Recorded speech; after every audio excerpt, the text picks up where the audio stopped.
नमस्कार, पत्रिका prime time में आपका स्वागत है। मैं हूं अभिषेक। राजस्थान में कांग्रेस के अंदर सियासी बवाल खत्म होने का नाम ही नहीं ले रहा है। हम देखें पिछले लगभग 2.25 साल से 2020 में शुरू हुई बगावत अभी तक किसी न किसी खेमे की तरफ से चल ही रही है। अभी एक नया मामला सामने आया है, नया तो नहीं, उसी क्रम में आया है कि जो राजस्थान के प्रभारी कांग्रेस के अजय माकन, जो कि 25 सितंबर को पर्यवेक्षक के रूप में भी आए थे मल्लिकार्जुन खड़गे के साथ, उन्होंने प्रदेश प्रभारी पद से इस्तीफा हटने की अपनी इच्छा व्यक्त कर दी है और राष्ट्रीय अध्यक्ष को चिट्ठी उन्होंने भेज दी है। अब चिट्ठी 8 नवंबर की है और लीक हुई है कल। एक किस्म का एक पत्र मिला है, उस किस्म का अनजान तरीके से मीडिया के पास आया, मीडिया में उससे लोगों को जानकारी हुई कि प्रभारी जो हैं अजय माकन वो पद त्याग कर रहे हैं प्रभारी पद से। कारण ये बताया जा रहा है कि जब रिपोर्ट जो दी थी अजय माकन ने, उन्होंने कहा था कि 25 सितंबर का घटनाक्रम पार्टी आलाकमान की घोर किरकिरी हुई है और 3 लोगों को राजस्थान से, जिसमें 2 मंत्री हैं, बड़े मंत्री हैं, और एक जो सलाहकार हैं सीएम के और अशोक गहलोत के बहुत खास हैं, 3 लोगों को कारण बताओ नोटिस दिया गया। उस पर अभी तक कार्रवाई का कोई फैसला ही नहीं हो पाया है और राहुल गांधी की भारत जोड़ो यात्रा दिसंबर के पहले हफ्ते में आनी है। इसको लेके भी तमाम खेमे दोनों अपने तरीके से चाक चौबंद हैं और ये भी कहा जा रहा है कि इस पत्र का प्रभाव ये होगा कि अब मल्लिकार्जुन खड़गे के ऊपर एक तरीके से दबाव बन गया है कि भारत जोड़ो यात्रा आने से पहले ये जो 3 लोगों को कारण बताओ नोटिस दिया गया है उनके ऊपर कोई कार्रवाई करें या कार्रवाई करने का फैसला लें। लेकिन इस सबसे राजस्थान की जो राजनीति है वो एकदम से अलग रूप में सामने आ जाती है, क्योंकि यहाँ दोनों ही दल बहुत मजबूत हैं, सशक्त प्रतिपक्ष है और कांग्रेस भारतीय जनता पार्टी पर यह आरोप लगाती रहती है कि वह उसकी सरकार को कमजोर करने के प्लान या योजनाएं, षड्यंत्र रचती रहती है भारतीय जनता पार्टी। लेकिन अभी जो दिख रहा है वो ये है कि कांग्रेस के अंदर ज्यादा षड्यंत्र रचे जा रहे हैं कांग्रेस को लेकर। पता नहीं कौन मजबूत है, कौन कमजोर है, कौन क्या चाहता है, ये सब कयास हैं। मुख्यमंत्री रहेंगे या जाएंगे या नए मुख्यमंत्री आएंगे। भारत जोड़ो यात्रा को लेकर ही बहुत सारी बातें हैं कि वो जो रूट है वो रूट चेंज कराने का प्रयास हो रहा है, क्योंकि उस रूट में एक खेमा बहुत मजबूत नजर आ सकता है। इसी बीच में गुर्जर आंदोलन के नेता भी कूद पड़े हैं, क्योंकि ये जो भारत जोड़ो यात्रा का पदमार्ग है वो गुर्जर बाहुल्य क्षेत्रों से गुजरेगा। तो विजय बैसला, जो करोड़ीलाल बैसला के पुत्र हैं, उन्होंने कहा कि हम इस यात्रा को निकलने नहीं देंगे, हमारी जो मांगे हैं, जो हमसे वादे किए गए थे, उन्हें आप पहले पूरा कीजिए। तो चुनाव में लगभग अब आप कह सकते हैं 1 साल या 11 महीने बाकी हैं। गुजरात और हिमाचल के नतीजे अब आएंगे। हिमाचल में वोटिंग हो चुकी है और गुजरात में होनी बाकी है और दोनों जगह के चुनाव पर्यवेक्षक जो हैं वो राजस्थान से गए हुए हैं। तो राजनीति जो है वो बहुत ही एक उस मोड़ पर खड़ी है जहां से राजस्थान बहुत प्रभावित होगा हर तरीके से, क्योंकि अभी 1 साल है और ब्यूरोक्रेसी का क्या हाल है ये राजस्थान पत्रिका रोज छाप रहा है। कांग्रेस के अपने मंत्री हमें बता रहे हैं कि अफसरशाही किसी के शिकंजे में नहीं है, बयान चाहे कोई कितना दे ले। हम आज की इस चर्चा को शुरू करें और अपने मेहमानों से आपका परिचय कराएं, उससे पहले आपको ये रिपोर्ट दिखाते हैं।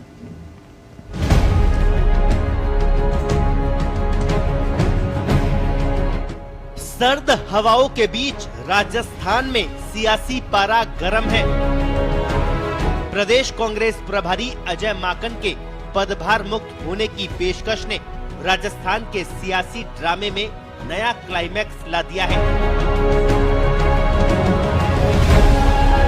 माकन के इस रुख के बाद राजस्थान में सचिन पायलट खेमा सक्रिय हो गया और वो माकन की नाराजगी 3 मंत्रियों पर कार्रवाई नहीं होने के बहाने इशारों ही इशारों में मुख्यमंत्री अशोक गहलोत पर हमला बोल रहा है। आलाकमान के यहाँ से कोई भी इंचार्ज आते हैं वो हमारे आलाकमान होते हैं। उसमें आज जो हमारे अध्यक्ष हैं खड़गे साहब वो भी थे और क्या पोजीशन हुई वो सबको सब मालूम है।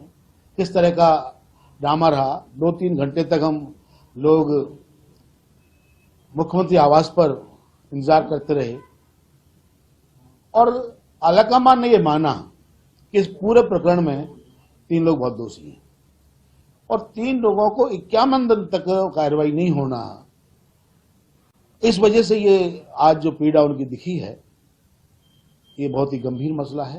जिस तरह से माकन साहब ने इतने सालों यहाँ पे 22 साल में बहुत अच्छा काम किया था, सब लोगों को समाहित करने का काम भी किया था, दोनों तरफ काम भी अच्छा कर रहे थे, सुन भी रहे थे, सब लोगों की सुन भी रहे थे। उसमें कई कार्यकर्ता भी व्यस्त हुए, जो हम बार बार में मांग उठा रहे थे कि कांग्रेस के वर्गों को महत्व दिया जाए, जिसमें 3,000 लोगों को एडजस्टमेंट भी किया गया है, कईयों को चेयरमैन बनाया गया, वाइस चेयरमैन बनाया गया, मेंबर बनाया गया, तो उसमें माकन साहब का बहुत बड़ा योगदान है।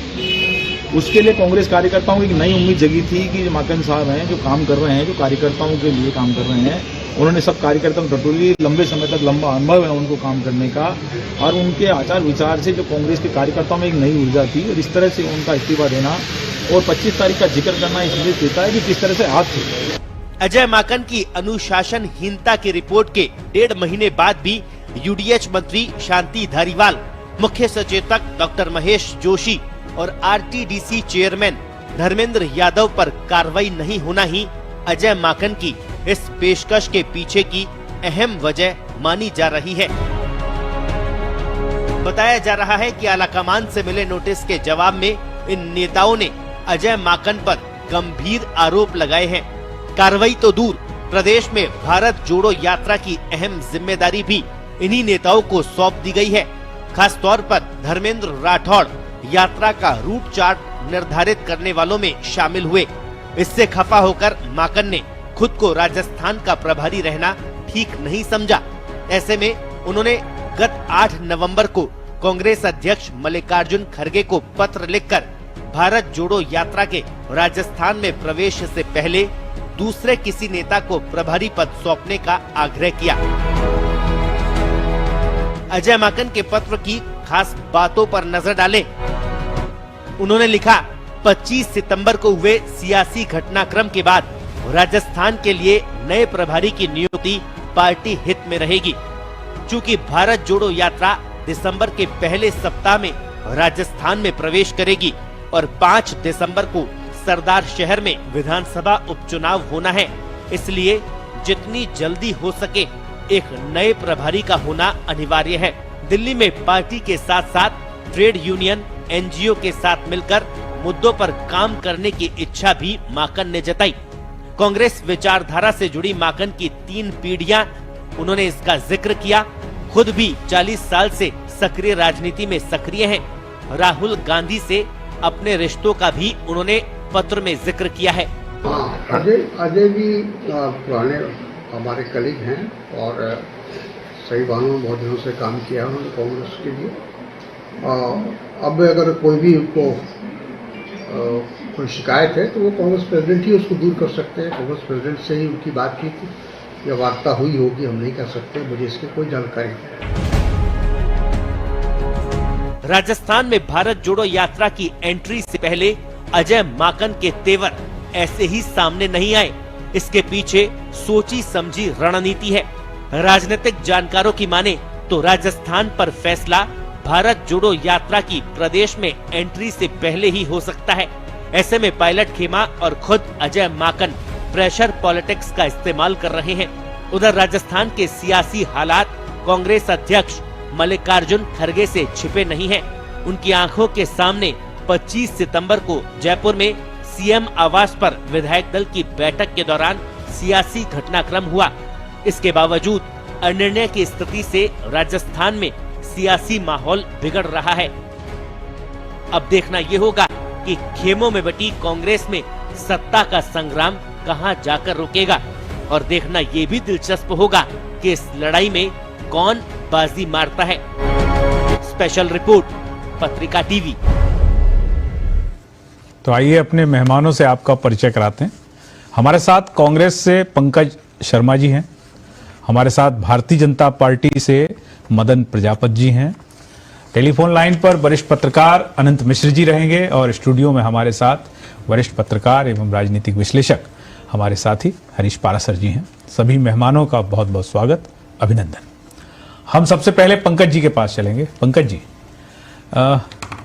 हर रोज कांग्रेस कार्यकर्ता ये उम्मीद करता है कि जो भी तनातनी है, खींचतान है, खेमेबाजी है, शायद अब सुलझ जाएगी या चुनाव तक टाल दी जाएगी, लेकिन ऐसा देखने में आ रहा है कि 2-4 दिन शांति रहती है और फिर कुछ न कुछ हो जाता है। अब अजय माकन जी ने जो प्रभारी पद से हटने की इच्छा जताई है चिट्ठी में, भारत जोड़ो यात्रा बिल्कुल अब आने को है, और उन्होंने देखिए जो सूत्रों से निकल के खबर आ रही कि उन्होंने इस बात पे आपत्ति जताई है कि जिनको कारण बताओ नोटिस अनुशासनहीनता के मामले में दिए गए हैं, इस भारत जोड़ो यात्रा का प्रभार राजस्थान का उन्हीं लोगों को सौंप दिया गया है। पंकज जी, देखिए, कांग्रेस एक लोकतांत्रिक पार्टी है। कांग्रेस में राष्ट्रीय अध्यक्ष का चुनाव एक चुनाव की प्रक्रिया के तहत होता है, लोकतांत्रिक प्रक्रिया के तहत होता है। उसी प्रक्रिया के तहत राष्ट्रीय अध्यक्ष खड़गे जी 26 अक्टूबर को चुने गए, और चुनने के बाद एक कांग्रेस के अपने कॉन्स्टिट्यूशन की एक प्रक्रिया है जिसमें सभी महासचिवों को, प्रभारियों को अपने इस्तीफे देने होते हैं। वो जो कार्यकारिणी बनी हुई होती है डिसॉल्व होती है, तो उसी के तहत अजय माकन जी ने उसी वक्त इस्तीफा दे दिया था। अभी कुछ समय तक वो, क्योंकि कुछ प्रभार राज्यों को दिए हुए थे तो टेम्पररी पोजीशन पे थे, तो अभी जो इस्तीफा अजय माकन जी ने दिया है उन्होंने अपना व्यक्तिगत कारणों से दिया, और उन्होंने बिल्कुल मेंशन भी किया है कि वो अब कुछ समय तक एनजीओज हैं, ट्रेड यूनियंस हैं, स्लम्स है, जो उन्होंने अर्बन डेवलपमेंट मिनिस्टर रहते हुए काम किया तो उनमें काम करना चाहते हैं, एयर पोल्यूशन के लिए दिल्ली में काम करना चाहते हैं। और आपको जैसा पता ही है कि सामने एमसीडी के चुनाव भी आ रहे हैं, तो उन चुनावों में भी अपनी भागीदारी सुनिश्चित करने के लिए उन्होंने अभी इस कार्यभार से अपना इस्तीफा दिया है। उनका कार्यकाल राजस्थान में बहुत सुखद रहा, उनके मार्गदर्शन में कार्यकर्ताओं ने अच्छा काम किया, उनके मार्गदर्शन में ही हमने कई उपचुनाव भी पिछले समय में जीते हैं, और लगातार अच्छा कार्य कांग्रेस के कार्यकर्ता, कांग्रेस की सरकार भी उनके मार्गदर्शन में करती रही है, तो उसके लिए उनको साधुवाद भी है। उनका जो भी मार्गदर्शन रहा वो एक प्रेरणा रूप रहेगा। मदन प्रजापति जी, इस पूरे घटनाक्रम को आप कैसे देखते हैं? भाजपा इसको कैसे आकलन कर रही है? अभिषेक जी, हमको घटनाक्रम इनके अंदरूनी घर की लड़ाई है, इसमें हमारा कोई वैसे रोल नहीं है। लेकिन मैं इतना बता दूं कि अभी पंकज जी कह रहे थे कि ये तो अजय माकन जी ने पहले ही दे दिया था, और वो तो ऐसा रहा। तो उन्होंने ये चिट्ठी जो लिखी उसमें लिखा है कि 51 दिन हो गए हैं और कार्रवाई जो हुई नहीं है, उससे मैं हाथ होके दे रहा हूँ। स्लमकार उसका तो ये जोड़ रहे हैं। दूसरी चीज उन्होंने एक चीज और बोली कि मैं राजस्थान का जिस लोगों को यहाँ पे कार्रवाई होनी चाहिए थी, अनुशासनहीनता की है, उन्हीं लोगों को प्रभार दे दिया गया है भारत जोड़ो यात्रा का। तो ये अलग विरोधाभास बात है। दूसरी चीज इन्होंने कहा कि अच्छे कार्य किए हैं उन्होंने राजस्थान में। तो मैं पंकज जी को याद दिला दूं कि शांति धारीवाल जी, महेश जोशी जी ने कहा था कि अजय माकन जी तो यहाँ पे अपना एजेंडा अलग से चला रहे हैं और किसी और को मुख्यमंत्री बनाने के अंदर आतुर है, और क्या क्या नहीं बोला अजय माकन जी के लिए। तो पूरी मीडिया ने, पूरे राजस्थान में ठीक है, ये जो मामला है वो उनका है। इस घटनाक्रम में 25 सितंबर से ये जो ताजा है वो वहां से शुरू होता है। इस्तीफे होते हैं, स्पीकर के घर पे कहा जाता है हमें कांग्रेस के द्वारा ही कि हमने इस्तीफे सौंप दिए। 92 की संख्या बताई जाती है, और भारतीय जनता पार्टी बहुत आक्रामक होकर कहती है कि साहब अब हम इन इस्तीफों को एक तरीके से सदन में हम लाएंगे प्रस्ताव। सरकार का अस्तित्व ही नहीं है क्योंकि इस्तीफे हो गए। अभी वो घटनाक्रम इस चिट्ठी से समझ में आता है कि उस घटनाक्रम पर धूल नहीं डाली गई है, नहीं डली है, और वो सुलग रहा है। आपकी भूमिका ऐसे में क्या है? क्या आप अभी भी तमाशबीन रहेंगे, या राजभवन जाएंगे, या स्पीकर के पास पुनः जाएंगे और पूछेंगे, मतलब उनसे निवेदन करेंगे कि जनता के लिए क्या है, सरकार है या नहीं, या ये अपने अंतर्विरोध में ही रहेगी? अभिषेक जी, पहले भी भारतीय जनता पार्टी का डेलीगेशन राजस्थान विधानसभा स्पीकर जी के यहाँ पे गया था और उनसे अनुरोध किया था, और उन्होंने कहा था मैं बहुत जल्दी कार्रवाई करूंगा। उन्होंने कार्रवाई नहीं करी है, उनका स्वयं विवेक है कि वो कितने दिन में कार्रवाई करती है। लेकिन हम राजस्थान की जनता के लिए हमेशा खड़े रहे। प्रजापति जी वो कब कार्रवाई करेंगे हम ये नहीं कह रहे हैं।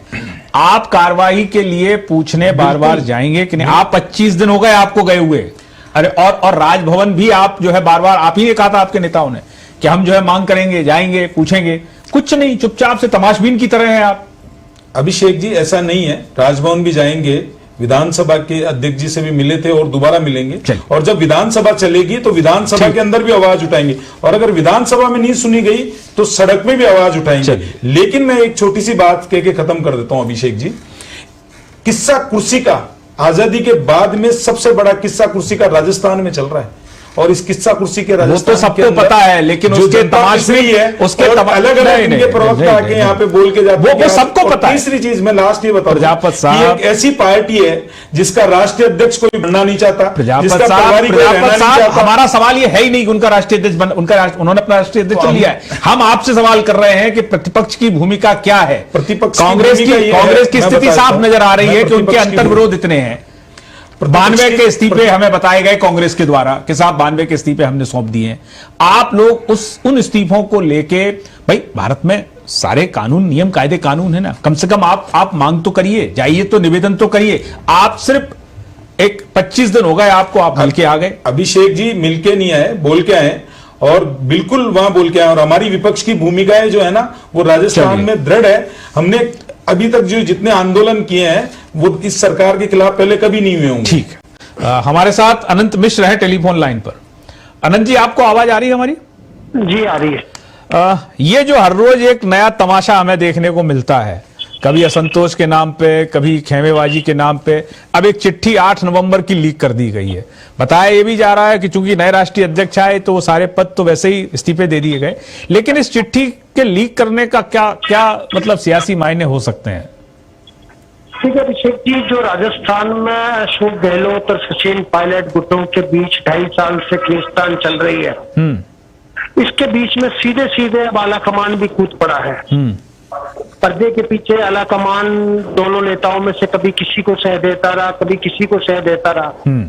लेकिन आप ये देखिए, अजय माकन जी अगर पद से हट चुके थे और सोनिया जी के हटने के बाद में नई अध्यक्ष जो खड़गे जी आए, वो अपनी टीम बनाते, तो अगर वो हट चुके थे तो ये इस्तीफा लीक कराने की क्या जरूरत थी जो उन्होंने पत्र लिखा।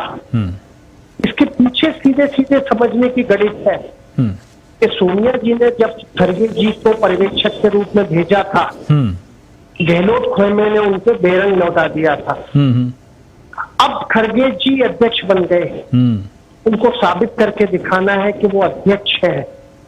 गांधी परिवार इसमें सीधे कहीं नहीं आना चाहता, लेकिन बताया जा रहा है कि जो माकन के लीक कराने के पीछे कांग्रेस के बड़े नेताओं की है।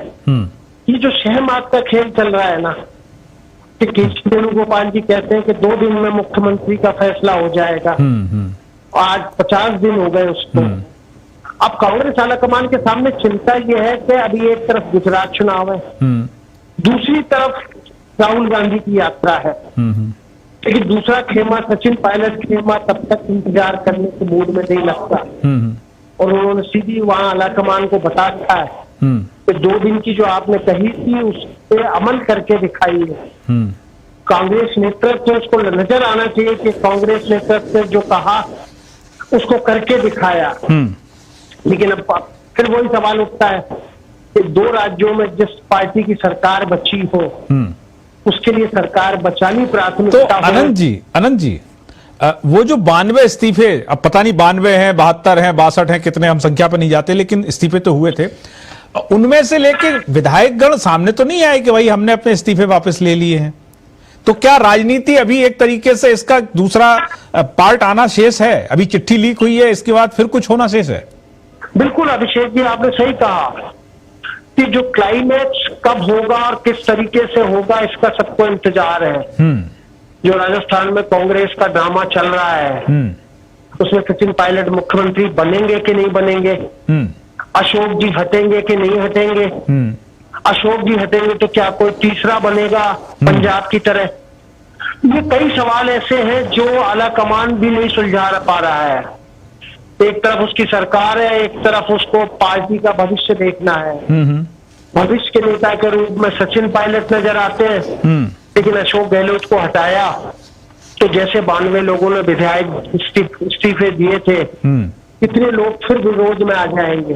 नहीं, मैं आपसे समझना चाहता हूं कि वो जो उस समय इस्तीफे हुए थे उसमें से क्या इतनी संख्या बाहर आ चुकी है जो ये कह रहे हो कि नहीं साहब हमने इस्तीफे दिए थे, अब इस्तीफे हम तो वापस ले आए, इसलिए वो एपिसोड तो वही खत्म हो गया, अब दोबारा से चुन लिया जाए? ऐसा तो कुछ हमें सुनने में आया नहीं। अभिषेक जी, वही मैं कह रहा हूं कि जो कांग्रेस की चिंता है वही कांग्रेस के विधायकों की चिंता है। अगर अशोक जी रहते हैं कि तो क्या अशोक जी के कहने से टिकट दिए जाएंगे?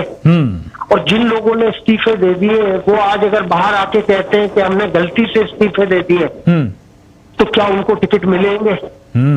और क्या अशोक जी हट गए तो सचिन पायलट बनेंगे? हो सकता है अशोक जी हटे और सचिन पायलट नहीं बने, पंजाब की तरह, चन्नी की तरह कोई तीसरा चेहरा आ जाए दोनों पक्षों को संतुष्ट करने के हिसाब से। कांग्रेस इसी उधेड़-बुन में लगी है और यही उधेड़-बुन आप हमारे साथ रहिए, हम फिर से आपके पास आएंगे। हमारे साथ हरीश पाराशर जी हैं। पाराशर जी, ये जो दबाव की राजनीति हमें दिख रही है साफ साफ कि सारे खेमे एक दूसरे पे दबाव बनाने के लिए मतलब अपने वक्त आता है बनाना शुरू कर देते। अभी चूंकि भारत जोड़ो यात्रा राजस्थान में आ रही है तो यही समय चुना गया कि थोड़ा चिट्ठी को लीक कर दिया जाए, और इस चिट्ठी के लीक करने के पहले की भी हम खबरों पर ध्यान डालें कि इस भारत जोड़ो यात्रा का जो रूट है वो एक खेमे को बहुत एक तरीके से उनके लिए सुखकर है, एक खेमे के लिए थोड़ा सा परेशानी पैदा करने वाला है। फिर गुर्जर नेता भी बीच में कूदते हैं और वो कहते हैं कि हम यात्रा को निकलने नहीं देंगे यदि आप हमारी मांगों को पूरा नहीं करते हैं जो आपने वादे किए हैं। तो आप इस राजस्थान की राजनीति को खासतौर से सरकार को लेके जो असमंजस है आप कैसे देखते हैं? देखिए, पहली चीज तो यह अभिषेक जी की राजनीति के अंदर कहा नहीं जाता, कहलाया जाता है। कोई भी चीज, किसी का भी बयान आ गया, चाहे आप विजय बैंसला का बयान ले लीजिए, चाहे अजय माकन का रिएक्शन ले लीजिए, चाहे उसके बाद खुद जो तारिक अनवर ने सफाई दी उसके बाद में ये कहा, और उसके बाद अभी भी आज का उदाहरण मैं आपको बता सकता हूं कि आज सरदार शहर में नामांकन को लेकर के करीब करीब दिग्गज मौजूद थे, लेकिन अब तक का मैं लगातार उपचुनाव को देख रहा हूं, पहला ऐसा मौका है जिसमें सचिन पायलट और अशोक गहलोत एक मंच पर नजर लिए नामांकन के वक्त, क्योंकि तमाम मतभेद के बावजूद ऐसे मौके पे, चुनाव के मौके पे चुनावी रैलियों को साझा संबोधन करना, नामांकन के मौके पर खासतौर से उपस्थित रहना, ये दोनों ने किया अब तक। अब इसका मतलब आप समझ लीजिए कि चरम है, ये संघर्ष अब जो है इतना हद तक पहुंच गया कि इसका नतीजा कुछ न कुछ आना ही आना है।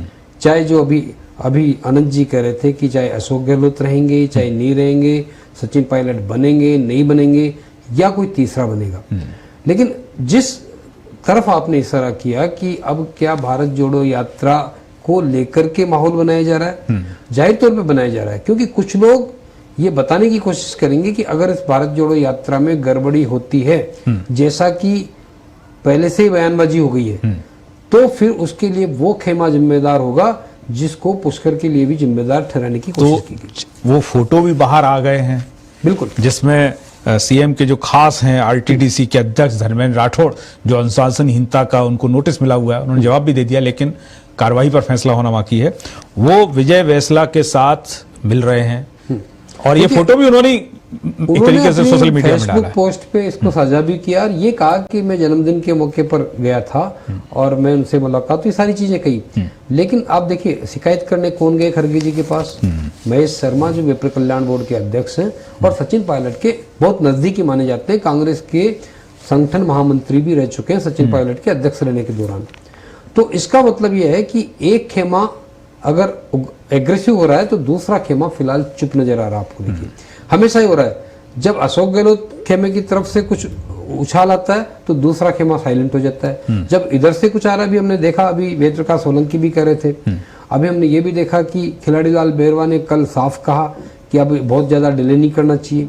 और किसी भी सरकार में मंत्री या मंत्री दर्जा पाए हुए लोग सरकार की खिलाफत कर रहे हैं तो इसका मतलब ये समझ लेना चाहिए कि राजनीतिक अस्थिरता का दौर काफी हद तक आ गया है। चाहे आप राजेंद्र गुड़ा को ले लीजिए, चाहे खिलाड़ी लाल बेरवा को ले लीजिए, तमाम लोग ऐसे, दिव्या मदेरणा जो सरकार की लेकिन हम आपसे समझें कि अजय माकन ने चिट्ठी में इशारा किया है कि 51 दिन हो गए और कोई कार्रवाई नहीं, लेकिन जिनके खिलाफ अनुशासनहीनता की कार्रवाई होनी है उनको लेके उन्होंने ही अजय माकन को लेके बहुत सीधे तौर पे बोला था, जिसमें शांति धारीवाल को हम कहें, उन्होंने बताया था कि जो प्रभारी हैं वो निष्पक्ष नहीं है। देखिए मुझे लगता है कि अजय माकन ने भी बहुत होशियारी से ये काम किया है, क्योंकि वो अब इस चरम संघर्ष के दौर में बहुत ज्यादा विवादों में नहीं रहना चाहिए। और बहाना उन्होंने भले ही बनाया, अभी कांग्रेस के प्रवक्ता भी कह रहे थे कि वो वहाँ पर्यावरण के लिए काम हाँ, करेंगे, ठीक है। ट्रेड यूनियन के लिए काम करेंगे, लेकिन सीधे तौर पे अजय माकन विवादों में आए निश्चित है। अशोक गहलोत के दौर में भी आए, और ये आज की बात नहीं है। तमाम प्रदेश में आप मध्य प्रदेश चल जाइए, हरियाणा चल जाइए, कर्नाटक चल जाइए, राजस्थान चल जाइए, तमाम जगह पिछले 5-6 महीनों के अंदर प्रभारियों को लेकर के असंतोष आया है। इसका मतलब कांग्रेस का जो नेतृत्व है वो ठोस निर्णय लेने की स्थिति में तब भी नहीं रहा जब सोनिया गांधी सर्वेसर्वा थी, और अब भी जब कहा यह जा रहा है कि हमारे यहाँ लोकतंत्र है, हमने लोकतांत्रिक तरीके से अध्यक्ष चुना है, उसके बाद खुद खड़गे जी तो यहाँ पर्यवेक्षक बन के आए थे, तो फिर उनको क्या, उनसे कोई छिपा हुआ थोड़ी है, उनको तो तत्काल नोटिस लेकर के कार्रवाई करनी चाहिए थी। लेकिन क्या खड़गे जी, जैसे अब कहा जा रहा है कि भारत जोड़ो यात्रा से पहले कार्रवाई इन 3 पे, मतलब कोई फैसला हो सकता है, अब क्या कार्रवाई होगी तो हमें नहीं मालूम, लेकिन क्या आपको लगता है कि गुजरात में चूंकि वोटिंग होनी है, हिमाचल में हो गई है, और गुजरात चुनाव के जो चुनाव पर्यवेक्षक हैं वो सीएम खुद हैं गुजरात में, राजस्थान के सीएम, क्या ये जो दबाव बनाया जा रहा है, आपको लगता है भारत जोड़ो यात्रा से पहले कोई फैसला हो सकता है क्या? देखिए, मुझे तो लगता है कि दोनों जो राज्यों के, गुजरात और हिमाचल, क्योंकि दोनों जगह, हिमाचल में सचिन पायलट वहाँ उनको नेतृत्व दिया गया था, और गुजरात में अशोक गहलोत को, तो ऐसे में मुझे लगता है कि फिलहाल ये युद्धपूर्व शांति होगी जो चुनाव नतीजे आने तक रहेगी। कितनी गहमागहमी होगी, बयानबाजी चलेगी, सब कुछ होगा, लेकिन कोई ठोस फैसला इन नतीजों के पहले आएगा ये मुझे लगता नहीं। संदेश दे दिया जाए, समझा दिया जाए, ये अलग चीज है, लेकिन मेरे ख्याल से राजस्थान को लेकर कोई भी फैसला होगा, नेगेटिव पॉजिटिव, अशोक गहलोत के पक्ष में, सचिन पायलट के पक्ष में या विपक्ष में, वो इन दोनों राज्यों के चुनाव नतीजों के बाद ही होने की संभावना है। ठीक है, तो वक्त एक ब्रेक का है, ब्रेक के बाद लौटेंगे तो ये चर्चा जारी रहेगी, कहीं मत जाइएगा, हाजिर होते हैं ब्रेक के बाद।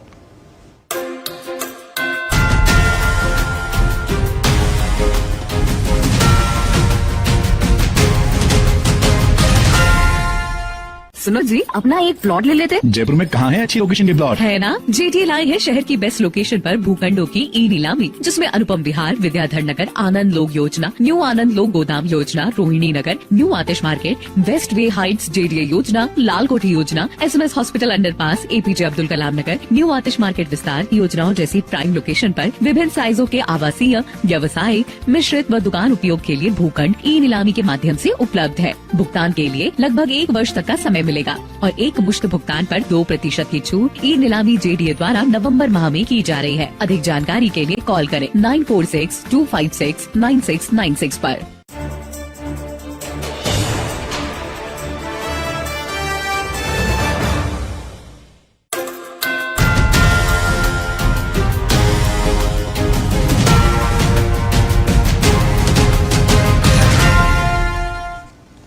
ब्रेक के बाद आपका स्वागत है। आप देख रहे हैं पत्रिका प्राइम टाइम। हमारे साथ कांग्रेस से पंकज शर्मा जी हैं। पंकज जी, ये जो सब कुछ हो रहा है सामने, ऐसा लग रहा है कि जो सत्तारूढ़ दल कांग्रेस है उसने जनता की चिंता करना तो छोड़ दिया है और अंदर जितने खेमे हैं वो सब अपनी अपनी चिंता में लग गए हैं। कोई किसी का फोटो वायरल करा रहा है तो कोई जाके शिकायत कर रहा है, मतलब चाहे कार्यकर्ता हो, मंत्री हो, सलाहकार हो, ये स्थिति तो ठीक नहीं है। इतने मतलब पूर्ण बहुमत के साथ ही आप सत्ता में हैं, पूरा बहुमत से आगे की संख्या आपके पास है, फिर भी यदि पार्टी आला कमान कोई फैसला ना ले, निर्णय की स्थिति में रखे, बहाने हजार हो सकते हैं। अभी भारत जोड़ो यात्रा है, उसके बाद फिर चुनाव आ जाएंगे, लेकिन जनता के लिए आप क्या संदेश दे रहे हैं ऐसे में? देखिए, राजस्थान की सरकार विकासशील योजनाओं को लेकर तत्पर है, लगातार जन कल्याणकारी योजनाएं लागू कर रही हैं।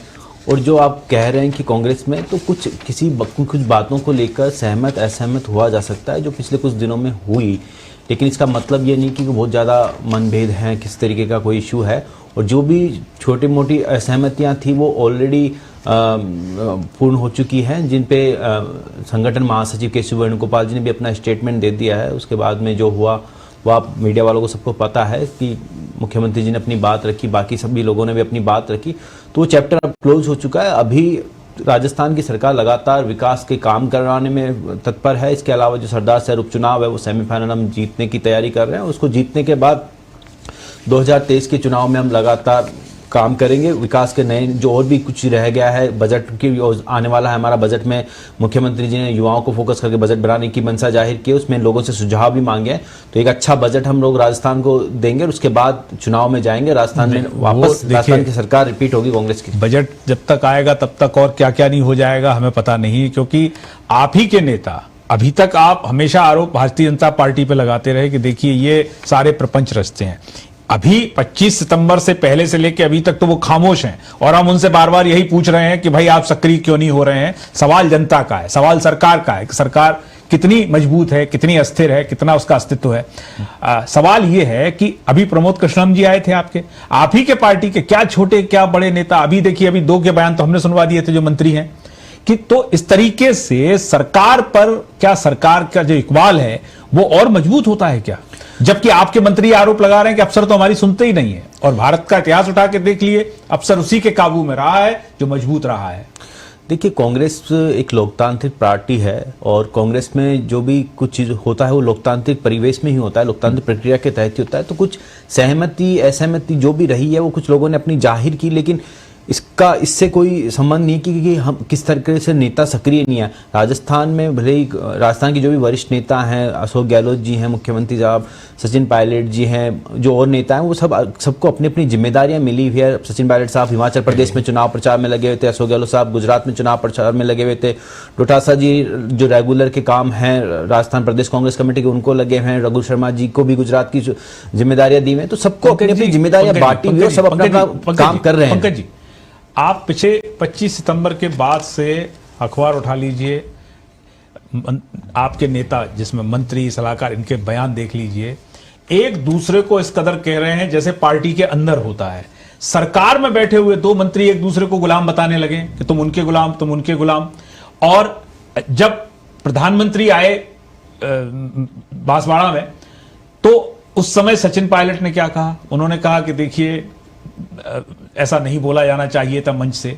तो सवाल यह है कि ऊपर एक आला कमान है, क्या बोला जाना चाहिए क्या नहीं बोला जाना चाहिए, ये आपके अंदर की बात हो सकती है पार्टी के, लेकिन सरकार को लेके इतना भ्रम यदि बनेगा। और अभी जैसे वो नेता आए प्रमोद कृष्णन जी, उन्होंने कहा फैसला लिखा जा चुका है, बस अब सुनाना बाकी है, और आज ही चिट्ठी लीक हो गई।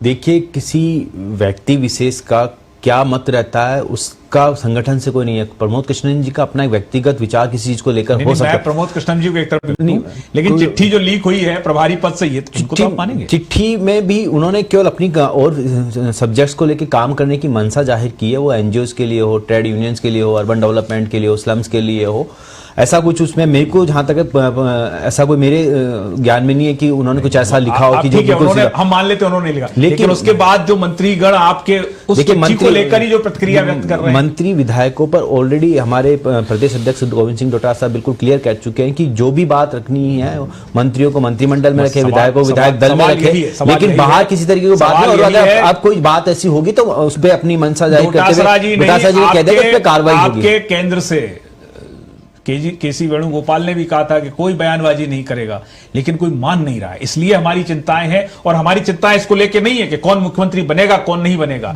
जनता के काम, आपने उदयपुर संकल्प शिविर में ये बात आपके बड़े नेताओं ने कहा था कि हमारा जनता से कनेक्शन टूट चुका है, जनता से संपर्क टूट चुका है। तो ये जो हालात हैं इसमें संपर्क टूटना तो क्या हुआ, जनता आपके पास संपर्क करने भी आए तो आप तो आपस में उलझे हुए। देखिए, सिर्फ एक इल्यूजन है कि कहीं भी किसी तरीके से जनता का कोई काम नहीं हो रहा। लगातार मुख्यमंत्री अशोक गहलोत जी सक्रिय हैं, लगातार विकासशील योजनाएं लेके आपने देखा होगा, कल भी ऊंट उत्पादकों के लिए भी नई योजनाएं लेके आए हैं, जो भी ऊंट से जो भी है 10 करोड़ का, इसके अलावा भी कई योजनाएं लेके, सरदार साहब का चुनाव भी है, लगातार सड़कों के पक्ष भी है। यहाँ हम उनसे पूछ लेते हैं। मदन प्रजापत जी, कांग्रेस ये कह रही है कि हमारी अंदरूनी असंतोष अपनी जगह है, लेकिन जनता के सारे काम हो रहे हैं, आपको लगता है? मैं तो यही पूछना चाह रहा हूं कि जनता के कौन से काम हो रहे हैं। प्रदेश में पूरी सरकार अखंड भ्रष्टाचार में डूबी हुई है। मंत्रियों के ऊपर इन्हीं के विधायक आरोप प्रत्यारोप लगा रहे हैं। जो अधिकारी हैं वो कर्मचारी और अधिकारी भ्रष्टाचार के आरोप में रंगे हाथों पकड़े जा रहे हैं, और उनके ऊपर अभियोजन की सिक्योरिटी नहीं देके और केस दर्ज नहीं कराते और बहाल वापस कर रहे हैं। तीसरी चीज मैं बता दूं, आज महिलाओं के दुष्कर्म के अंदर राजस्थान नंबर 1 पे है, महिलाओं पे अत्याचार में राजस्थान नंबर 2 पर है, दलितों पे अत्याचार के मामले में नंबर 3 पे है, साइबर क्राइम के मामले में नंबर 1 पे है, बेरोजगारी के मामले में नंबर 2 पर है, बेरोजगारी के कारण आत्महत्याओं में नंबर 1 पे, और अभी अभी पेपर लीक, और मैं तो कहता हूं पेपर लीक नहीं कहता कि सरकार के मंत्रियों द्वारा पेपर नीलाम करने के अंदर राजस्थान नंबर 1 पे। वेतन विसंगतियों को दूर करने के लिए 7 लाख कर्मचारियों से लोग ये वादा करके आए थे, वो इनकी तरफ आस भरी नजर से देख रहे हैं, वो दूर नहीं होती। खेमराज कमेटी बना दी, उससे पहले जो सामंत कमेटी बनी हुई थी उसकी रिपोर्ट आज तक मुख्यमंत्री जी ने उजागर नहीं करी। बेरोजगारों को रोजगार देने के लिए कहते हैं मात्र आप किसी भी तरीके से गिन लीजिए 50,000 से ज्यादा बेरोजगार दे नहीं पाए। शिक्षा विभाग में 94,000 भर्तियां खाली है, चिकित्सा विभाग के अंदर खाली है। रोज उठ के अगर वादे करने वाली और घोषणाओं की सरकार बनना चाहती है, और उसको अगर घोषणाएं करना विकास मेरे मित्र बताना चाहते हैं, तो मैं नहीं कहता कि ये किस तरफ जाएंगे, राजस्थान को कहां ले जाना चाहते हैं। पंकज जी जल्दी से, फिर मैं आनंद जी। देखिए, जो मुद्दे ये बता रहे हैं कि बेरोजगारी में इनको खुद को पता है कि कौन सा प्रदेश नंबर 1 पे आता है, हरियाणा आता है, कश्मीर आता है। पहले उनके आंकड़े देख लीजिए। सबसे बड़ी बात है कि देश में 45 साल में सबसे ज्यादा बेरोजगारी है। आपको उस पर सोचना चाहिए, आपको महंगाई पर बात करनी चाहिए, आप भ्रष्टाचार की बता। आप ही के नगर पालिका अध्यक्ष रिश्वत लेते पकड़ी गई है, आपने उस पर क्या करेंगे? आपको किसी दूसरे के घर से अपने घर में सुधार की जरूरत है। हम ट्रैक से उतर जाएंगे, थोड़ा बहस को उसी केंद्र बिंदु पर रहने देते हैं। हमारे साथ अनंत मिश्र जी हैं। अनंत जी, आपको हमारी आवाज आ रही? जी आ रही है। अब गेंद जो है वो मल्लिकार्जुन खड़गे, जो राष्ट्रीय अध्यक्ष नए चुने गए हैं, उनके पाले में है। आपको क्या लगता है किस खेमे का दबाव उन पे ज्यादा है? देखिए अभिषेक जी, पहले तो कांग्रेस के जो प्रवक्ता हैं उनकी कर ली जाए। उन्होंने अभी कहा कि कांग्रेस एक लोकतांत्रिक पार्टी है। इससे किसी को इनकार नहीं कि कांग्रेस लोकतांत्रिक पार्टी है। उन्होंने कहा कि हमारे सभी को अपनी अपनी जिम्मेदारियां सौंपी गई है और वो जिम्मेदारियों के साथ काम कर रहे हैं। इसका मतलब राजस्थान की जनता ये लगा है कि राजेंद्र गुड़ा जी रोज जो बयान दे रहे हैं वो उनको जिम्मेदारी सौंपी गई है। प्रताप सिंह खाचरियावास और महेश जोशी एक दूसरे के खिलाफ खुली धमकी दे रहे हैं। इसका मतलब ये टास्क दिया गया है। हरीश चौधरी जी जो अभी तक मंत्री थे कैबिनेट में अशोक गहलोत जी के नजदीक, वो करके मुख्यमंत्री जी मैं स्तब्ध हूं, आखिर आप चाहते क्या है आरक्षण के मुद्दे पे। आगे कहते हैं वो कि जो मंत्रिमंडल की बैठक में एजेंडा था वो आपने स्थगित किया है किसी के दबाव में। किसके दबाव में ये सबको पता है।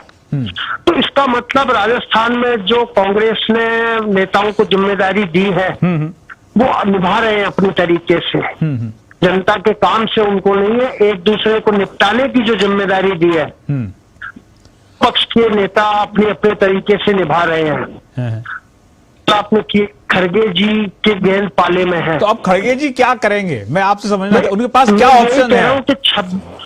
26 अक्टूबर को जब उन्होंने पदभार संभाला उसके बाद उनको जो निर्णय लेना चाहिए था वो आज तक नहीं ले पाए। इससे कांग्रेस का जो नेतृत्व, उसका जो वजूद है, उसकी जो इकबाल है, वो उसकी धज्जियां उड़ रही है। 2 दिन की अगर प्रवक्ता को वो कहते हैं कांग्रेस के संगठन महासचिव कि फैसला हो जाएगा, क्यों नहीं हो रहा, ये कांग्रेस का कार्यकर्ता भी जानना चाहता है और राजस्थान की 8 करोड़ जनता भी जानना चाहती है। कांग्रेस की अंदरूनी जी, अब इतनी सारी चीजें जब राजस्थान में घट रही हैं तो भारतीय जनता पार्टी की भूमिका को आप कैसे देख रहे हैं? वो 92 इस्तीफे, अभी तक उनके बारे में किसी को पता नहीं है कि वो इस्तीफे विधायकों ने वापस ले लिए या 92 थे या इस्तीफे कहां हैं। संवाददाताओं ने पूछा तो माननीय स्पीकर जी ने एक तरीके से मौन साधा हुआ था, उन्होंने कहा नमस्कार। राजभवन की तरफ ये गए नहीं है प्रतिपक्ष। तो ऐसे में प्रतिपक्ष की भूमिका को आप कैसे देखते हैं इस स्थिति में जब इस तरीके का असंतोष मचा हो सरकार में? अभिषेक जी, भारतीय जनता पार्टी की जो कार्यशैली वर्तमान में है उसको भी 2 भागों में बांटना पड़ेगा। एक तो जिस तरह कांग्रेस में गुटबाजी है, बिल्कुल इतनी गुटबाजी भाजपा में है। अंतर सिर्फ इतना है कि कांग्रेस आला कमान इस समय कुछ करने की स्थिति में नहीं है और भाजपा का जो आला कमान है वो सबसे मजबूत स्थिति में है। तो नेता खुलकर नहीं आ रहे कांग्रेस की तरफ से। दूसरा कारण यह है कि भाजपा को लगता है कि पिछली बार जब अशोक जी थे 2008 से 13 के बीच कोई गुटबाजी नहीं थी कांग्रेस में, बहुत अच्छी योजनाएं आई थी, फिर भी कांग्रेस 21 आ गई। और आज वही सब माहौल है, उसके बावजूद कांग्रेस में जो सिर्फ उतवल है, तो हमको कुछ करने की क्या जरूरत है? ज्ञापन दे दो विधानसभा अध्यक्ष को, राज्यपाल को, और ट्वीट कर दो, बयान जारी कर दो, अखबारों में छप जाए, हमारा काम पूरा। जो वाकई में भाजपा जिस सड़क की राजनीति के पहचानी जाती थी, वो आज बिल्कुल नहीं दिखता। कांग्रेस भाजपा के प्रवक्ता आते हैं, वो कहते हैं कि हमने 4 साल में 16 आंदोलन कर दिए, मतलब जैसे गिनती करते हो, आज 16 कर लिया, अब 17वां कर लिया, या आप मुझे 3 महीने बाद अब हम आंदोलन करेंगे। तो राजस्थान की जनता को इतना अंडर एस्टिमेट किया हुआ है इन राजनीतिक दलों ने? भाजपा को लगता है कि एक बार अब हमारा नंबर है, इस बार जो 85 के बाद परंपरा पड़ी है कि एक बार आप एक बार हम, तो आपने 5 साल निकाल लिए, जैसे निकाले, अब हमारा नंबर है। ठीक है आनंद जी, आप हमारे साथ रहिए, हम फिर से आपके पास आएंगे। हमारे साथ हरीश पारासर जी हैं। जी पारासर जी, यह जो अनिर्णय की स्थिति हम कांग्रेस में देख रहे हैं, और अभी से नहीं देख रहे हैं, ये सरकार जब से बनी है तब से हम आलाकमान की देख रहे हैं। आलाकमान के निर्णय की स्थिति से सरकार प्रभावित होती है, उनका असंतोष बाहर आता है, उससे ये जनता की स्थिति बनी हुई है कि सड़क के गड्ढे वही गड्ढे भर दिए गए जहां से मुख्यमंत्री का कारवां गुजर जाता है। बाकी आप पूरे जयपुर राजधानी को ही उठा के देख लें तो कहीं कोई काम नहीं हो रहा है। हम सिर्फ एक संदर्भ के तौर पे बात कर रहे हैं, चाहे टीचरों के ट्रांसफर्स हों या निजी अस्पतालों, मतलब हम मुख्यमंत्री के मुंह से ही सुनते रहे हैं कि हर तरफ हर जगह अनियमितता है, अव्यवस्था है, भ्रष्टाचार है। ऐसे में यह जो अनिर्णय की स्थिति, अब तो राष्ट्रीय अध्यक्ष आ गए नए, और चुनाव तो एक जाएगा दूसरा आएगा, तो जनता फिर क्या करे? अभिषेक जी, सिस्टम जब निरंकुश हो जाता है, निरंकुश इस मायने में कि मंत्रियों को, मुख्यमंत्री और मंत्री वो अपने आपसी विवादों में उलझे हैं, अफसरों की मौज है, इसलिए भ्रष्टाचार चरम पर है। इसलिए बार बार मुख्यमंत्री तक को पूछना पड़ता है शिक्षकों से कि क्या पैसे लगते हैं तबादलों में, और जवाब जब वो मिलता है तो फिर आश्चर्य व्यक्त करते हैं, और कभी कभी वो ये भी कहते हैं कि मेरे विभाग में भ्रष्टाचार होगा। फिर तबादला नीति क्यों नहीं आती? वही मैं कह रहा हूँ, इसलिए नहीं आ रही तबादला नीति भी, कि तबादला नीति अगर आ जाए तो ये विधायकों को जो चुनाव के लिए फंड इकट्ठा करने का काम होता है, तबादलों में रिश्वत लेकर के, और देखिए इस दौर में आमतौर पे तबादला जब खुलता है वो करीब करीब महीने भर में बंद भी हो जाता है। अभी जब से तबादला खुला है तब से पूरा ओपनर, मुझे लगता है कि ये पूरे साल ओपन रहने वाला है, क्योंकि ये कार्यकर्ताओं को और नेताओं को साफ कह दिया गया है कि लूट सके तो लूट, राम नाम की लूट है। और इसलिए लूट है क्योंकि सरकार फंसी हुई है अपने अंतरकलह में, सरकार के मंत्री फंसे हुए हैं बयानबाजी में, तो फिर जनता के पास इसके अलावा कोई चारा नहीं है, खास तौर से सरकारी कार्मिकों के पास, कि वो अपना काम पैसे देकर के कराएं। और उदाहरण सामने है, लोगों ने पैसे दे देकर काम कराया है। आप भले ही मुख्यमंत्री पूछते रहे कि क्या पैसे चलते हैं, क्या नहीं चलते हैं क्या, लेकिन ये सत्य है कि इस बार जितना भ्रष्टाचार पूरे सिस्टम में पनपा है उतना पिछले 3-4 सालों में नहीं हुआ। जी, कि जो बार बार कहा जा रहा है कि बजट के लिए सुझाव भी मांग लिए गए हैं, और बजट सत्र में बजट भी, सीधी सी बात है, सरकार को, मतलब वर्तमान जो सीएम है उन्हें ये भरोसा है कि वही रहेंगे, मगर कांग्रेस की जो अंदर की हलचल दिख रही है उसमें तो किसी को पता नहीं है कौन रहेगा कौन जाएगा। तो फिर उस बजट का क्या होगा, कैसे सुझाव आएंगे, क्या उन सुझावों को कौन पढ़ेगा और कैसे उनको लागू कराया जाएगा? देखिए, जो मुख्यमंत्री है, मान लीजिए अशोक गहलोत है, उनको हो सकता है कि ये भी आभास हो कि मैं नहीं रहूंगा, तो भी जब तक वो हैं तब तक वो ऐसा ही व्यवहार करेंगे जैसे पूर्णकालिक मुख्यमंत्री है, उनको कोई खतरा नहीं है। क्योंकि अगर ढीलापन कहीं साबित हो गया तो वो जो नौकरशाही जिसकी मैं बार बार जिक्र करता हूँ कि वो निरंकुश होती जा रही है, वो सचमुच निरंकुश हो जाएगी, बहुत बुरी तरह हो जाएगी। तो ये मुख्यमंत्री की मजबूरी है कि उनको दिखाना पड़ रहा है कि मेरी सरकार को खतरा नहीं है, मैं बजट में ही पेश करूंगा। वो तो यहाँ तक कहते हैं कि मेरी सरकार भी अगली मेरी बनेगी और मंत्री भी मेरे ही बनेंगे। तो ऐसी चीजें करनी पड़ती है राजनीति में, उन्होंने दिखाया अपनी चीज वो कर रहे हैं। लेकिन ये भी एक मान के चलिए कि इतने विरोधाभासों के बावजूद अगर मुख्यमंत्री आलाकमान को आंखें दिखा रहे हैं तो ये मानना चाहिए तो कि राजनीति उम्मीद की किरण जनता के लिए कहाँ है? बिल्कुल क्योंकि हम दूसरी तरफ देखते हैं इतना सशक्त प्रतिपक्ष, ऐसा नहीं है कि कमजोर प्रतिपक्ष जनता ने चुना हो, मतलब सबसे आदर्श विधानसभा थी। देखिए, जो अभी अनंत जी ने कहा था थोड़ी देर पहले कि बीजेपी को तो ये लग रहा है कि अब उसके हथेली में, उसकी थाली में सत्ता आने वाली है, इसलिए वो निश्चिंत है। वो क्यों जनता के बीच जाएं, क्यों कहीं जाके लाठियां खाएं, क्यों सरकार का विरोध करें, जब उनको पता है कि साल भर और थोड़े दुख पालो, अब सरकार अपनी आने वाली है। और जो कांग्रेस के नेता है वो जनता की इसलिए नहीं सुन रहे कि ठीक हम तो कमाने में जुटे रहो, पता नहीं अभी ये सरकार आए कि नहीं आए। तो दोनों ही तरफ मौज वाली स्थिति है। विपक्ष इसलिए मौज में कि उसको लग रहा है कि उसके अच्छे दिन आने वाले हैं, सत्ता पक्ष इसलिए मौज में कि उसको लग रहा है कि जितना कमाना समेट लो, पता नहीं फिर मिले कि नहीं मिले। ठीक, पंकज जी हैं हमारे साथ कांग्रेस से। पंकज जी, जो स्थिति है इस समय राज्य की, सीधी सी बात है, केंद्र में जो आप चीजें गिनाते हैं, आप प्रतिपक्ष में हैं कि महंगाई है, बेरोजगारी है और बहुत सारी चीजें हैं, लेकिन राज्य को चलाने की जिम्मेदारी जनता ने आपको सौंपी हुई है। और इस समय राज्य में आप चाहे सड़क हो, शिक्षा हो, हम लगातार आपके सामने तमाम सारे मुद्दों पर चर्चा करते रहे, आप हमारी कई चर्चाओं में आए हैं। स्थितियां उतनी अच्छी नहीं है जनता के लिए जितनी होना चाहिए। हम आदर्श की तो बात ही नहीं कर रहे हैं कि आइडियल हो जाए, लेकिन जितनी होनी चाहिए उतनी नहीं है। ऐसे में इतना असंतोष रहेगा तो आपको लगता है कि आप रिपीट कर पाएंगे? देखिए, राजस्थान की पहली सरकार है जिसने जो राजस्थान में हर वर्ग को छूने का काम किया। आप देखिए, युवाओं के लिए, महिलाओं के लिए, बुजुर्गों के लिए, सबके लिए कुछ ना कुछ है। बुजुर्गों के लिए आपने देखा कि पेंशन की स्कीम है, इसके अलावा अभी हमने ओपीएस जो ओल्ड पेंशन स्कीम है उसको भी लागू किया। इसके अलावा शिक्षा की हम बात करें तो कॉलेजेस खोलने के हमने बहुत सारे कॉलेजेस खोले हैं। 85,000 टीचरों के ऑनलाइन आवेदन आपके पास चले हुए हैं और उन पर अभी तक आप कोई फैसला नहीं ले पाए। इंग्लिश मीडियम स्कूल्स हमने ओपन किए हैं। इसके अलावा मेडिकल कॉलेजेस में बहुत सारे में कंट्रीब्यूशन किया है जो केंद्र और राज्य सरकार दोनों मिलकर कर रही हैं। इसके अलावा स्वास्थ्य में अगर आप बात करेंगे तो चिरंजीवी योजना है, उसके अलावा दुर्घटना बीमा है। आप दुग्ध उत्पादकों की बात करेंगे तो उनमें उनको सब्सिडी दी है। बिजली की बात करेंगे तो हमने 300 यूनिट तक का हमने सब्सिडी का प्रावधान रखा है, 50 यूनिट तक का प्रावधान रखा है। तो इसमें अलग अलग फेजेस हम लोगों ने बनाई हैं। किसानों के लिए हम जो सहकारी समिति के जिनके लोन माफ हो सकते थे, जो अंडर राजस्थान गवर्नमेंट आते थे, वो हम लोगों ने माफ किए हैं।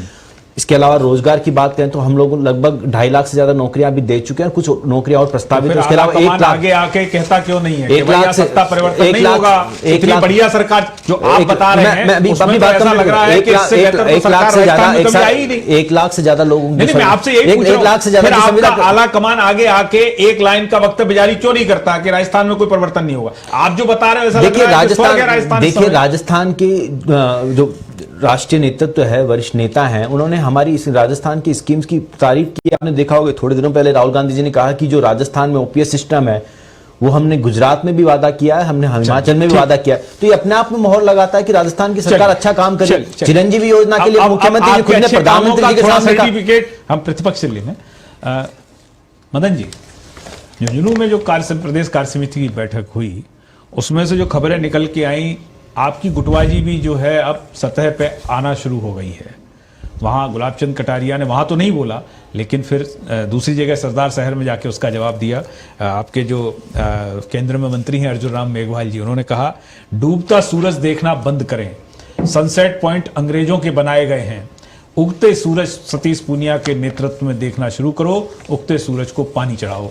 गुलाब कटारिया जी ने सरदार शहर में जाके कह दिया हम किसी नेता के नौकर नहीं है, ठीक तरह से नेता भी अपने आप को समझ लें। तो क्या ये स्थिति अब रहने वाली है कि आप अपनी गुटबाजी में व्यस्त हैं, कांग्रेस अपनी गुटबाजी में व्यस्त है, आप जनता का इंतजार ही करें, जब वोट डालने का वक्त आएगा तो फिर फैसला सुनाया जाएगा? अभिषेक जी, देखिए, भारतीय जनता पार्टी जो पार्टी केडर बेस्ड पार्टी है, कार्यकर्ताओं की पार्टी है, किसी व्यक्ति विशेष या परिवारवाद की पार्टी नहीं है। यहाँ निर्णय सामूहिक रूप से लिए जाते हैं और निर्णय सामूहिक रूप से ही होते हैं।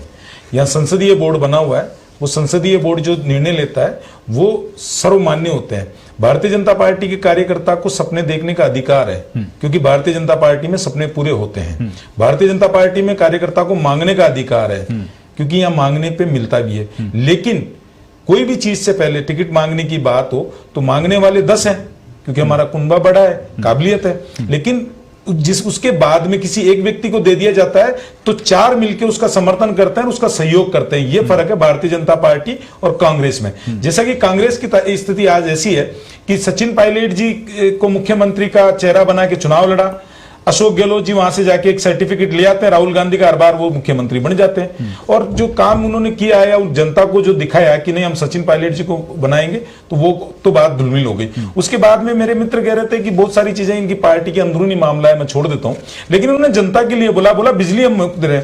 मैं अभिषेक जी आपको बता दूं 9 बार बिजली की रेटें बढ़ाई है और देश में सबसे ज्यादा अगर महंगी बिजली है तो राजस्थान के अंदर है। इन्होंने कहा हमने अंग्रेजी स्कूल खोले हैं, कोई अंग्रेजी स्कूल नहीं खोला, मैं आपके चैनल के माध्यम से बता दूं। इन्होंने रूपांतरित किए हैं, कपड़े बदले हैं, बिल्डिंग कुछ नहीं बनाई। ठीक वही है। तीसरी चीज ये कह रहे हैं कि युवा किसानों का कर्ज माफ।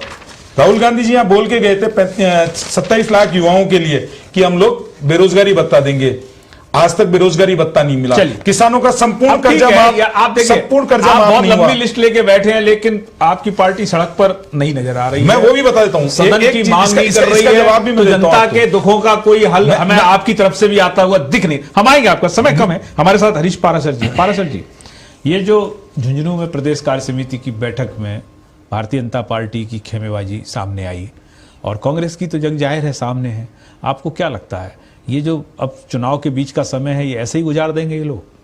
देखिए, मुख्यमंत्री का पद ऐसा है, जो ऐसा लड्डू है जिसको हर कोई खाना चाहता है। वो बीजेपी में भी है, वो कांग्रेस में भी है। हमने देखा कांग्रेस में भी लगातार तनातनी चल रही है। सत्ता में रहने के बावजूद अभी कोई भी व्यक्ति ऐसा नहीं है जो ये नहीं कहे कि मुझे यही खिलौना चाहिए। दोनों ही तरफ से है। यहाँ भी स्थिति है यही है, क्योंकि ये कहीं न कहीं नजर आता है कि कहीं वसुंधरा राजे फिर सक्रिय नहीं हो जाए, और ये भी नजर आता है कि कहीं जो दूसरे दिग्गज हैं, जिसमें गुलाब चंद कटारिया भी शामिल है, राजेंद्र राठौड़ भी शामिल है, और अगर केंद्रीय नेताओं को माने आप तो गजेंद्र सिंह शेखावत हैं, आपकी लंबी लिस्ट है इनके यहाँ भी काफी लोग, मतलब 8-10 तो खुद कांग्रेस गिनाती है कि इनके 8-8, 10-10 मुख्यमंत्री के दावेदार हैं। तो ये जब तक चलेगा जब तक कि चुनाव के नतीजे नहीं आ जाएंगे दोनों ही पार्टियों के अंदर। अगर यहाँ बदलाव हो भी जाता है कांग्रेस के अंदर, तो भी आप मान के चलिए कि अगली बार भी मुख्यमंत्री का चेहरा पार्टी नहीं बना पाएगी किसी को, और न बीजेपी बना पाएगी न कांग्रेस बना पाएगी, और अंततः होगा यही कि आला कमान जिसको तय करेगा वो मुख्यमंत्री बनेगा, चाहे वो बीजेपी में हो चाहे कांग्रेस में हो। लेकिन जो कांग्रेस हिमाचल में भारतीय जनता पार्टी कहती रही जनता से कि रिवाज बदलो, राजस्थान में यदि रिवाज बदला गया तो समझ गए कांग्रेस एक जैसी दल सामने नजर आ रहा है। कांग्रेस में आपको ध्यान होगा कि प्रियंका गांधी ने तो यहाँ तक कह दिया था कि सरकार जो बदलने की परिपाटी है वो बहुत अच्छी है, वो बहुत अच्छी है। तो फिर वो संदेश तो यहाँ भी हो गया जी। तो इसलिए मुझे लगता है कि अब अंतिम फैसला जो है प्रदेश की जनता करेगी।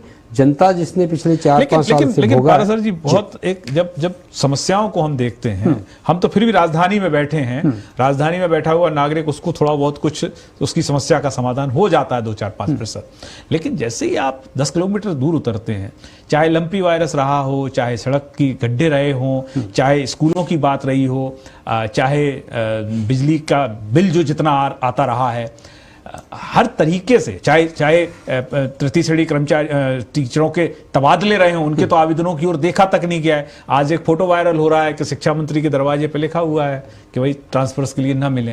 तो इस तरीके से लोकतंत्र में सरकारें चलती हैं कि आप जनता को बिल्कुल इग्नोर कर दें अपने सिर्फ सत्ता प्रेम के लिए कि कुर्सी हर हाल में चाहिए। पिछली बार जब मंत्रिमंडल का विस्तार हुआ उसके तत्काल बाद मुख्यमंत्री ने तमाम मंत्रियों को कहा था कि आप जनता के लिए अपने दरवाजों को खुला रखें।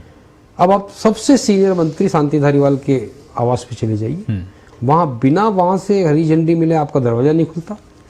फिर आप और जो खुले रखते हैं उनके यहाँ भी चले जाइए, उनके यहाँ कार्यकर्ताओं के अलावा जनता तो जाती नहीं।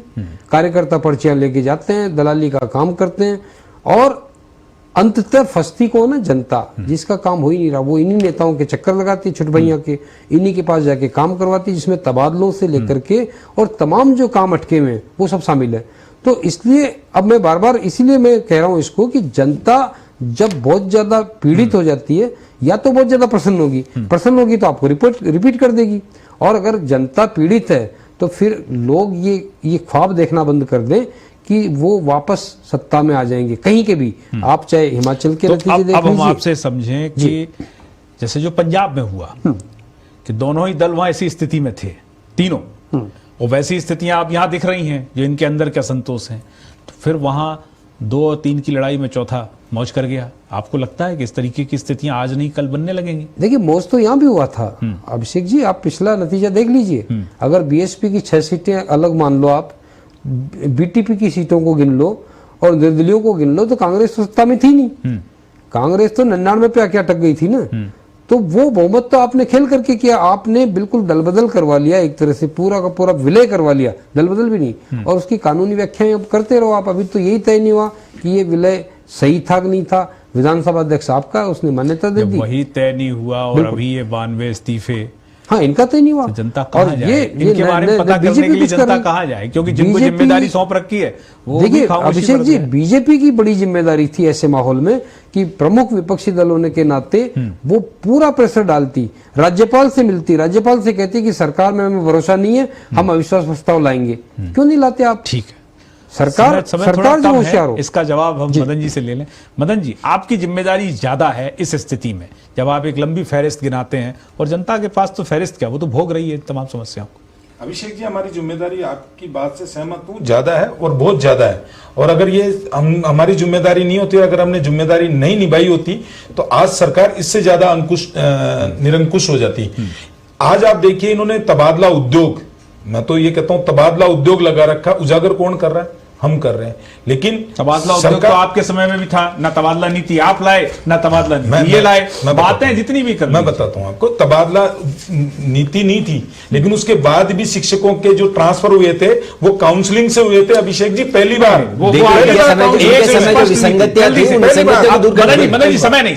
देखिए इनके समय 50 सेकंड पंकज, देखिए इनके समय जो विसंगतियां रह गई थी ट्रांसफर को, इसी के लिए तो पॉलिसी बनाई जा रही है, जिससे परेशान ना होना पड़े शिक्षकों को।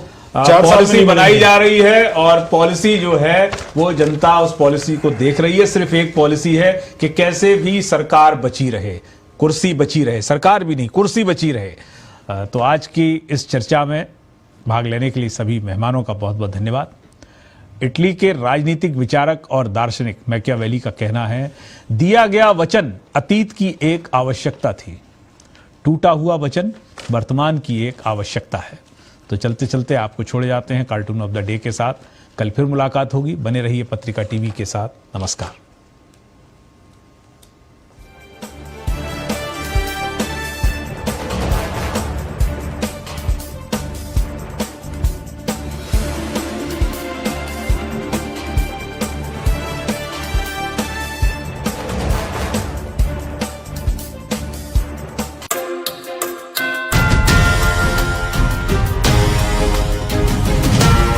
मुद्दे वही जो जनता के लिए सही, हर मृत्यु एक आंकड़ा है, हर बलात्कार एक आंकड़ा है। सिर्फ समाधान पर फोकस, चिल्लाहट नहीं।